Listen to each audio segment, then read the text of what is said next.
సమూయేలు 2వ గ్రంథము 17వ అధ్యాయము. దావీదు అలసట నుండి బలహీనముగానున్నాడు గనుక నేను అతని మీద పడి అతని బెదిరించిన ఎడల అతని యొద్దనున్న జనులందరూ పారిపోదురు. రాజును మాత్రము హతము చేసి జనులందరినీ నీ తట్టు త్రిప్పెదను. నీవు వెదకు మనిషిని నేను పట్టుకొనగా జనులందరూ వచ్చి నీతో సమాధాన పడుదురు గనుక నీ చిత్తమైతే నేను 12,000 మందిని ఏర్పరచుకొని పోయి ఈ రాత్రి దావీదును తరిమి పట్టుకొందునని అహీతోపెలు అబ్షాలోముతో చెప్పగా, ఈ బోధ అబ్షాలోమునకును ఇశ్రాయేలు వారి పెద్దలకందరికిని యుక్తముగా కనబడెను. అంతటా అర్కీయుడైన హూషై ఏమి చెప్పునో మనము వినునట్లు అతన్ని పిలువనంపుడని అబ్షాలోము ఆజ్ఞ ఇయ్యగా హూషై అబ్షాలోమునొద్దకు వచ్చెను. అబ్షాలోము అహీతోపెలు చెప్పిన ఆలోచన అతనికి తెలియజేసి, అతని మాట చొప్పున మనము చేయుదమా చేయకుందుమా, నీ ఆలోచన ఏమైనది చెప్పుమని అతనిని అడుగగా హూషై అబ్షాలోముతో ఇట్లనెను, ఈసారి అహీతోపెలు చెప్పిన ఆలోచన మంచిది కాదు. నీ తండ్రియు అతని పక్షమున నున్నవారును మహాబలాఢ్యులనియు అడవిలో పిల్లలను పోగొట్టుకొనిన ఎలుగుబంట్ల వంటి వారై రేగిన మనస్సుతో ఉన్నారనియు నీకు తెలియను. మరియు నీ తండ్రి యుద్ధమునందు ప్రవీణుడు, అతడు జనులతో కూడా బస చేయడు. అతడేదో ఒక గుహయందో మరి ఏ స్థలమందో దాగియుండును.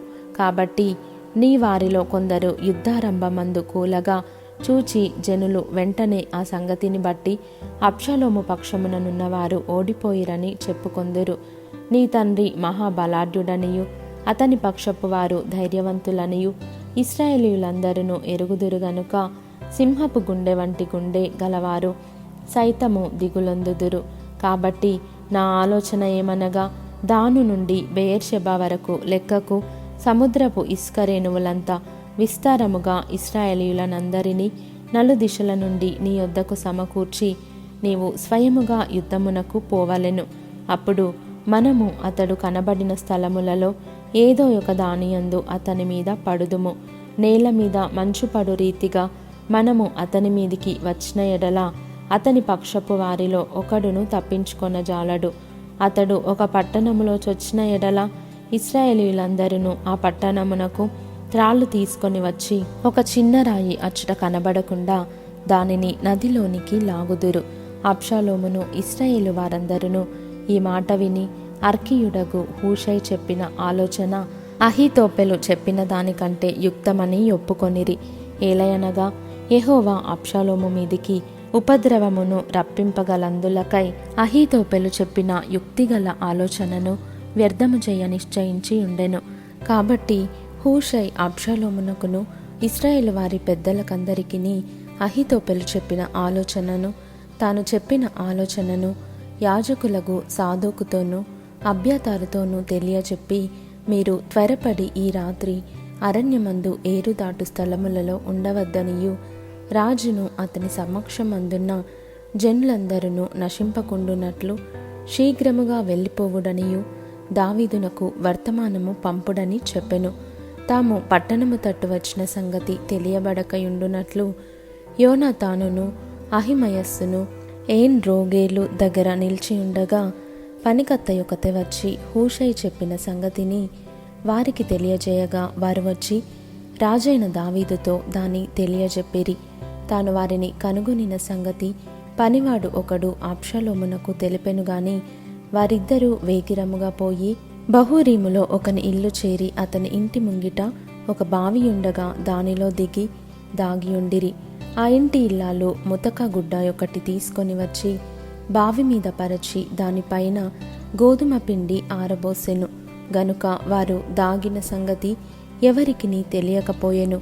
అబ్షాలోము సేవకులు ఆ ఇంటి ఆమె యొద్దకు వచ్చి అహిమయస్సును యోనాతానును ఎక్కడ ఉన్నారని అడుగగా ఆమె వారు ఏరు దాటి పోయిరని వారితో చెప్పెను.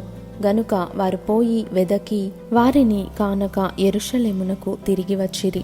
వారు వెళ్ళిన తరువాత యోనాతానును అహిమయస్సును బావిలో నుండి బయటికి వచ్చి దావీదునొద్దకు పోయి అహీతోపెలు అతని మీద చేసిన ఆలోచన తెలియజేసి, నీవు లేచి త్వరగా నది దాటవలసినదని అతనితో చెప్పగా దావీదును అతని యొద్దనున్న జనులందరూ లేచి యొర్దాను నది దాటిరి.